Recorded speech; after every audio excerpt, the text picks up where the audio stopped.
na fuuldura deemta suura kee ni ilaala maaloo eessa jirta yaada kee na waada silaalee si kufu si arguun araada bareedaa sanyii koo ani sin barbaada.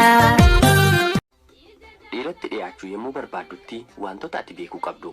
Jireenya ati jiraachuu barbaaddutti dhiira si waliin makatee jiraachuu danda'u fi si waliin jiraachuu fedhu barbaadi malee ejjennoo jireenya isaatiin, bifa isaatiin, qabeenya isaatiin, beekumsa isaatiin fi wantoota kana fakkaataniin waan si hawwateef qofa itti dhiyaachuuf janjabaatiin.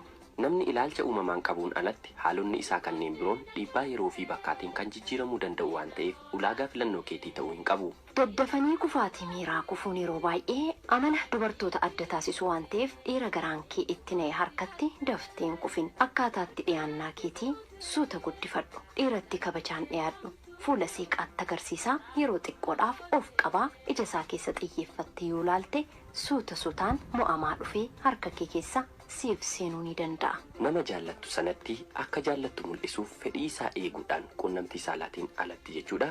Yeroo baay'ee isa waliin yeroo dabarsuuf haalota mijeessuudhaan ibsiif.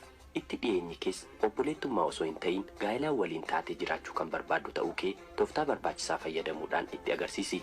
Kunis kaadhimaa isaa ta'uudhaaf yeroo murteessitee eegaltee ergaa jaalala keetii dabarfachuu danda'uuf karoora kee fi miira keessa isaatii beekuudhaaf baay'ee si fayyada. Miira nama jaallachuuf eeyyamtee hawwachuu akka dandeessuuf daddaftee fedhii isaa hubachuu qabda. Kana boodas fedhii fi miira isaatiif deebii kennuu akka dandeessuuf fageenyarraa miirri jaalalaa fi fedhiin isaa akka guddatuuf haalota mijeessiif. Dhiira abbaa fedhe yoo ta'e iyyuu hamma isheen durbaa eeyyamteef irra darbee ishee irratti homaa tokko gochuu waan hin dandeenyeef ofii kee irratti miidhaa geessisuus ta'e cimina kee dhugaa baasisuu kan danda'u addunyaa kana irraa si qofa akka ta'e hin dagatiin. Ilaalcha dubartootarra jiru laalchisee dhiira cimaa kam keessayyuu dadhabbinni dhokatee jiraachuun isaan gaafachiisu. Kanaafuu dhiira tokkotti maxxanuun eeyyama kee erga ta'ee jalqabdee dadhabbina isaa duukaan bu'in. Dadhabbina isaa kanayyuu danda'uudhaan golguudhaanis keessumattuu jajuu fi ajaa'ibsiifachuudhaan wajjin jiraachuuf fedhiif dandeettii qabaachuu kee ibsiif. Kennaa kee kanattis gammadee ajaa'ibsiifachuudhaan siif booji'ama. Miidhaa naannoo jaalalaatti dhufu keessatti dhiirri dadhabaadha. Garuu seeqa durbaa yookaan ifa fuula ishee yommuu argatutti jireenya isaa kennaa godhee dhiyeessuun illee isan ga'u. Ta'us aarsaa kana baasuuf kan isa geessisu seequu kee, miidhagina gogaa kee fi qaamni kee alaan mul'atee eenyummaa kee ibsu wantoota ati ittiin boontu ta'uu hin qabu. Miidhagummaan qubaasaa dirree irratti qarshiidhaan kan gurguramu meeshaa gatii xiqqaa kan jijjiiramudha malee dhiira hidhee harkisee qabachuudhaaf ga'a miti. Miidhagina waliin garuu amanamummaan jaalala onnee nama haqaa ta'uu obsii fi beekumsi sabummaa ati qabdu amaloota ittiin beekamtu siifa ta'an eenyummaa kee amaloota kanaan beekamuun gargaaramuudhaan jaalala keessa keetii akka nadhii dammaa onnee qulqulluu keessaa gadisaaf yaa'uun dubbii dhugaa fi mi'aawaadhaan yeroo hundumaa miira isaa dadammaqsitee akka inni abjuu si jechuu fi si hawwuu keessaa hin dammaqne gootee dhiira jaallattutti siqachuu fi ofitti butuuf yaali. Kennaa qarshii yookaan baay'ina qabeenya isaatiin booji'amtee dhiira tokkotti siqachuu yookaan jaallachuu ni dandeessa ta'a. Qarshiin kennaa uumamaan siif kennamee ol siif kaasuu hin danda'u. Inumaayyuu si madaalchisa. Shaqaxa si taasisa. Kanaaf iyyuu kan ati jaallattuu fi itti dhiyaattu eenyummaa isaatti malee faayidaa isarraa argattutti ta'uu hin qabu. Jaalalli shaqaxa qarshiin itti baafamee bitamuu danda'u miti. Erga qarshii fudhattee booda wal quunnamtiin lamaan keessan gidduutti ta'u madaala jaalalaatiin madaalamuu hin danda'u. Kun hin ta'u. Dargaggeessa tokko jaallattee gara kaadhimummaatti sana boodas dheebuu fedhiiwwan adda addaatiin jaalala ijaartanii hidhaa jaalalaa umurii guutuutti otoo waliin hin darbiin dura gaaffiiwwan barbaachisoo ta'an tokko tokko deddeebitee mataa kee gaggaafachuun deebii quubsaa argachuu qabda. Gaaffiiwwan sana keessaa kanneen bu'uura ta'an namoota hedduu keessaa gurbaa kanatti akkan dhiyaadhuuf wantoonni na hawwatan maal fa'i? Qaama ala isaatiin raa'u.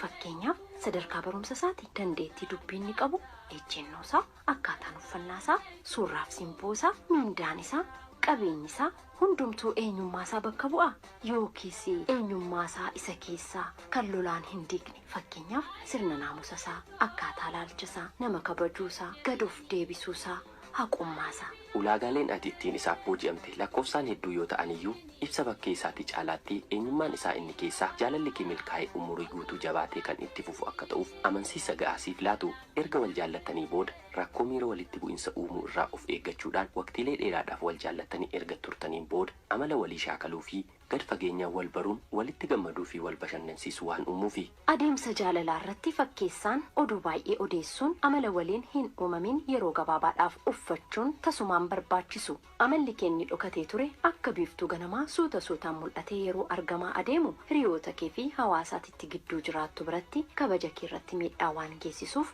amalli fakkeessaa akka sirraan mul'anneef eeggannoo guddaa godhi. Eenyummaa kee dhoksuuf akkaataan dubbii ati filattu, jechoota filannaan kee, akkaataa uffannaa kee fi gochawwan kumaan lakkaa'aman cimina kee agarsiisuudhaan yoo mul'atan illee dhugaan jiru waqtiilee fi bakka isaanii eeggatanii bakka itti ba'uu ni nafu. Kunis umurii hawaasaa wajjin jiraachuuf siif kenname qofummaa fi gaddaan akka ati dabarsitu si taasisa. Keessumattuu eenyummaa keessa dhokatee ture yommuu hubatu dhiirri jaallatee si fuudhuuf murteessee ture waa'ee keetiif keessa isaatii iddoon inni qabu kan nama jibbisiisu ta'a. Kanaafis amma dandeessitti eenyummaa kee innatittiin uumamte ibsa jireenya keetii haa ta'u. Eenyummaa kee isa sirrii kanaan dhiira jaallattee tokko hawwachuun dandeessu taanaan sittaaf. Addunyaan keenya yeroo hundumaa namoota injifannoo gonfatan qofa otoo hin ta'in namoota mo'amaniinis guutee kan dhiphatu akka ta'e yaadadhu. Har'a dorgommii tokko irratti kan injifatamte, boor immoo dorgommii biraa irratti injifachuu akka dandeessus hin irraanfatiin. Kaadhimummaadhaaf amaloota adda addaa miidhaa isaanii waliin danda'uu qofa osoo hin ta'in fudhachuunis barbaachisaadha. Namoonni lama raawwatanii tokko ta'uu hin danda'an yeroo hundumaa seenaa dhalootaa keessatti amalaan muuxannoowwan naannolee adda addaatiin fedhiidhaan yaadaan amantii fi barumsaan adda ba'uun isaanii nafu. Kanaaf kaadhimummaa bu'a qabeessa ijaaruudhaaf adda addummaa jiru fudhachuu akka qabdu hubadhu. Iftoominni dubbii gaggaarii waliin dubbachuu fi wal sodaachuu dhiisuu, erga wal jaallatanii boodas jaalala ijaaruudhaafis ta'e erga ijaaranii boodas walitti hidhamanii jiraachuun qabeenya keessiif haa ta'u. Bubbulee walaa garraa waliin jenne kaamanii walaa manee inimmaan akkaataa gargar baanee.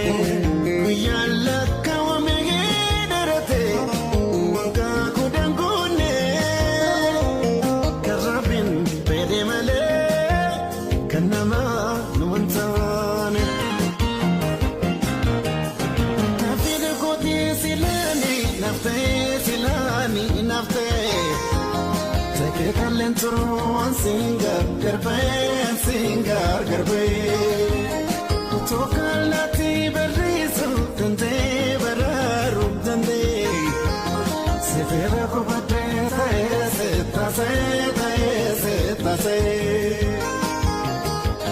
kalbinti adinti waliti hidada gargar bauntanu nufone la feda no diga la feda.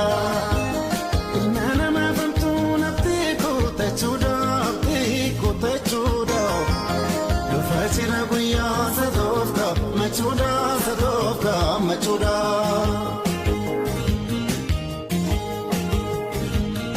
Damama Katia Ababo Kamise Hafuram Bafane Yanike Namerse Hunda Chatiche Malkayon Sefarse Fila Tantunama Akanya Bilise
Sinara Gamudi Sinara Fafatani Nafnu Walgara Jiruni Walgara tuni